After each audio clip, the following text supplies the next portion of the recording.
Do you know why houses use single-phase electricity while factories use three-phase power? Let me explain it in 1 minute. Single-phase power uses one live wire and one neutral wire.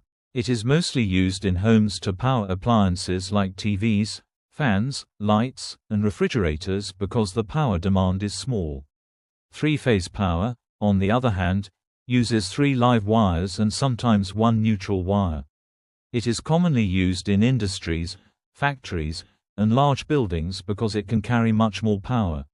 Another advantage of three-phase electricity is that it provides smoother and more efficient power, which is why heavy machines and electric motors run better on it.